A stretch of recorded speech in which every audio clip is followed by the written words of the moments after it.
बोलिए श्यावर रामचंद्र की जय, पवन पुत्र हनुमान की जय, श्री अम्बे मात की जय, श्री सतगुरु महाराज की जय। हर हर महादेव।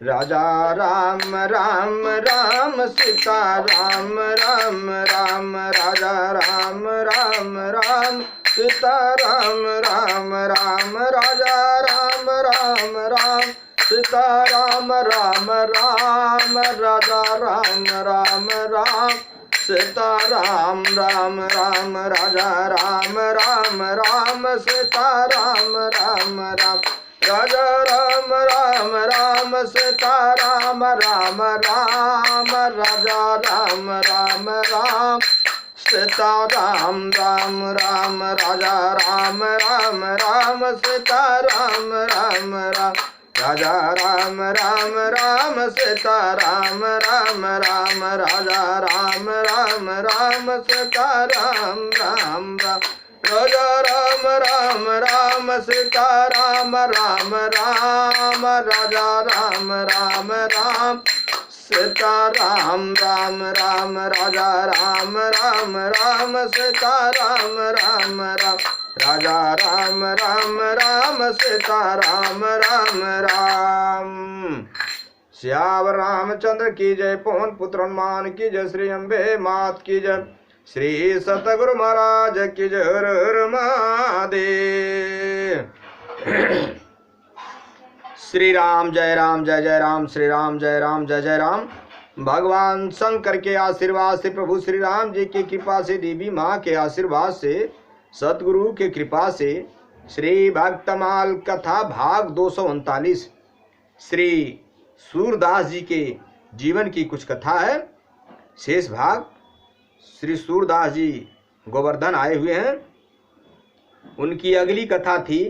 उन्होंने अपने जीवन काल में कैसे श्री सूरदास जी तीर्थ यात्रा करते हुए गोकुल से गोवर्धन पहुँचे हैं और यहाँ पे श्रीनाथ जी की उन्होंने शरण ग्रहण की। यहीं पे उन्होंने आचार्य की कृपा से प्रधान कीर्तनकार नियुक्त हुए हैं गोवर्धन में।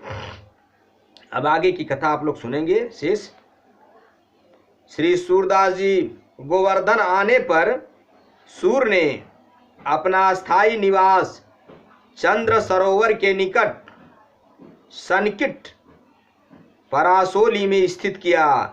वे वहां से प्रतिदिन श्रीनाथ जी के मंदिर जाते थे और नए नए पद रचकर उन्हीं बड़ी श्रद्धा और भक्ति से समर्पित करते थे। धीरे धीरे वज्र के अनश्रिद्ध महात्मा पुष्टि मार्ग के भक्त कवि नंददास, कुंभन दास, गोविंद दास आदि से उनका संपर्क बढ़ने लगा। भगवत भक्ति की कल्पता की शीतल छाया में बैठकर उन्होंने सूर सागर जैसी विशाल ग्रंथ की रचना कर डाली। आचार्य वल्लभ के लीला प्रवेश के बाद गोसाई विट्ठल ने अष्ट छाप की स्थापना की, जिसमें वे प्रमुख कवि घोषित हुए। कभी कभी परासोली से वे नवे नीत प्रिया के दर्शन के लिए गोकुल भी जाया करते थे। एक बार संगीत सम्राट तानसेन ने अकबर के सामने सूरदास का एक अत्यंत सरस और भक्तिपूर्ण पद गा रहे थे। बादशाह पद की सरसता पर मुग्ध हो गए। उन्होंने सूरदास से स्वयं मिलने की इच्छा प्रकट की। उस समय आवश्यक राज्यकार से मथुरा भी जाना था। वे तानसेन के साथ सूरदास से सम्मत 1623 विसम्मत में मिले।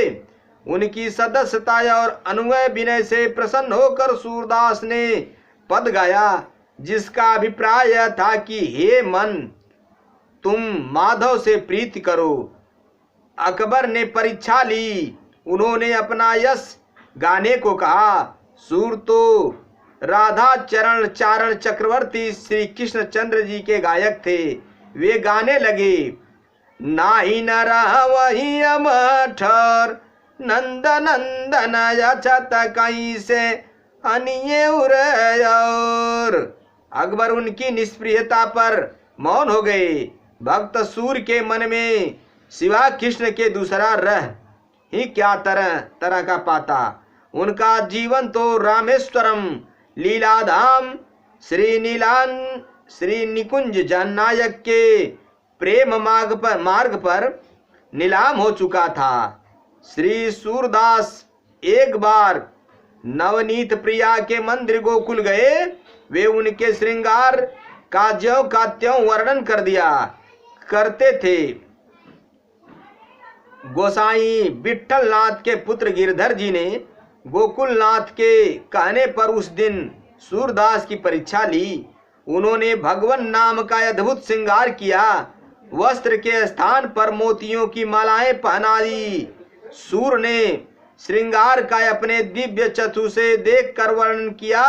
वे गाने लगे, देखरी हरि नंगम नंगा जलसुत भूषण अंग विराजत बसनहीन छवि उठत तरंगा अंग अंग प्रीति अमित माधुरी निरखिल जितरति कोटयनंगा किलकत दधि सूत मुखले मन भरी सुहंस बरज जवती न संगा।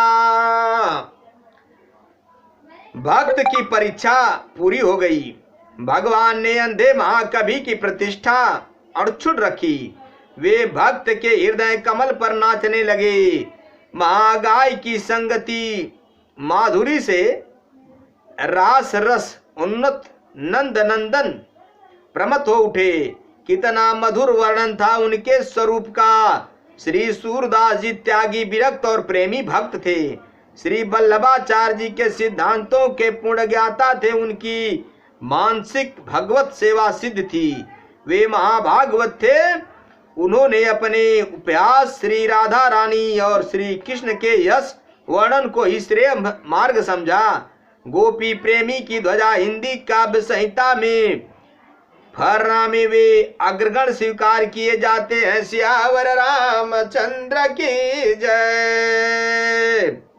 उन्होंने 85 साल की अवस्था में गोलोक प्राप्त किया। एक दिन अंतिम समय निकट जानकर सूरदास श्रीनाथ जी की केवल मंगला आरती गाए। वे नित्य श्रीनाथ जी की प्रत्येक झांकी में जाते थे। गोसाई विठलनाथ श्रृंगार झांकी में उन्हें अनुपस्थिति देखकर आश्चर्यचकित हो गया। उन्हें श्याम सुंदर की ओर देखा। प्रभु ने अपने परम भक्त का पद नहीं सुना था। श्री सूरदास उन्हें नित्य पद सुनाया करते थे। कुंभन दास गोविंद दास आदि चिंतित हो उठे। गोसाई जी ने करुणा स्वर से कहा, आज पुष्टि मार्ग का जहार जाने वाला है। जिसको जो कुछ लेना हो ले ले। उन्होंने भक्त मंडली को परासोली भेज दिया और राजभोग समर्पित कर वे कुंभन दास गोविंद दास और चतुर्भुज दास आदि के साथ स्वयं गए। इधर सूर्य की दशा विचित्र थी। परासोली आकर उन्होंने श्रीनाथ जी की ध्वजा को नमस्कार किया। उसी की ओर मुख करके चबूतरे पर लेटकर सोचने लगे कि यह काया पूर्ण रूप से हरि की सेवा में नहीं प्रयुक्त हो सकी। वे अपने दैन्य और विश्वसता का स्मरण करने लगे। समस्त लौकिक चिंताओं से मन हटाकर उन्होंने श्रीनाथ जी और गोसाई जी का ध्यान किया।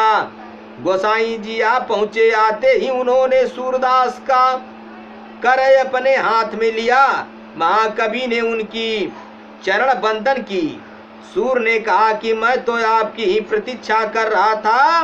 वे पद गाने लगे, खंजन नयन रूप रस माते अतिशय चारु चपल नियारे पल पिजरन समाते चली चली जात निकट श्रावणी के उलटी पलटी ताटंक फसा देते फांस दे सूरदास अंजन गुण अटके न तरय बही उड़ी जाते।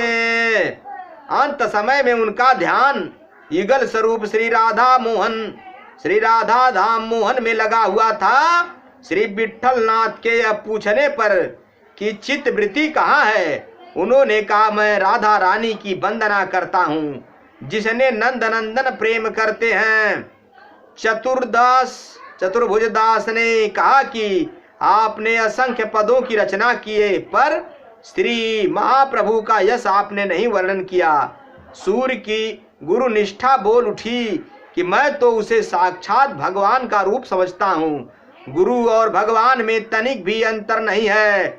मैंने तो आदि से अंत तक उन्हीं का यश गाया। उनकी रसना ने गुरु सतन किया। सियावर रामचंद्र की जय। भरोसो दृढ़ इन चरणानि केर, श्री बल्लभन का चंद्र छटा, बिनु सब जग माजय धेर, साधन नाही और या कली में, जासो निबेर, सुर कहाँ कह द्रिविद यदियोर, बिना मोल को चेर। चतुर्भुज दास जी की विशेष प्रार्थना पर उन्होंने उपस्थित भगवत दियों की पुष्टि मार्ग के मुख्य सिद्धांत संक्षेप में सुनाए। उन्होंने कहा कि गोपी जनों के भाव से भावित भगवान के भजन से पुष्टि मार्ग के रस का अनुभव होता है। इस मार्ग में केवल प्रेम की ही मर्यादा है। सूरदास ने श्री राधा कृष्ण की रसमयी छवि का ध्यान किया और वे सदा के लिए ध्यानस्थ हो गए। सियावर रामचंद्र की जय। मेरे भाइयों, मेरे मित्रों, मेरे बंधुओं, ईश्वर ही सत्य है, जगत ही मिथ्या। राम सकल नाम नते अधिका, हो नाथ खगगन बधिका। श्री गोस्वामी तुलसीदास जी कहते हैं राम नाम सकल नामन से बड़ा है, इसलिए यह वरदान युक्त है। राम नाम कहीं भी कैसे भी चलते फिरते उठते बैठते सोते जागते हर पल हर घड़ी। श्री सूरदास जी भी भगवान के नामों का उन्होंने बड़ा जोर दे करके हरि कीर्तन किया और नाम का उन्होंने प्रचार प्रसार किया। इसलिए आप कहीं भी कैसे भी हरि नाम का भजन करें, राम नाम, कृष्ण नाम, नारायण नाम का भजन करें, अपने जीवन का कर्तार्थ करें। चलते फिरते उठते बैठते सोते जागते हर पल हर घड़ी राम नाम ध्यान करें, राम दर्शन करें, कृष्ण दर्शन करें। साधु सेवा, संत सेवा, गुरु सेवा, ब्राह्मण गौ सेवा करते रहें। शास्त्रार्थ विधि से अपने जीवन का कल्याण करें। श्यावर रामचंद्र की जय। कथा विसर्जन होता सुनहु, पवन कुमार राम लखन सीता सहित मुँह पर करहूँ कल्याण।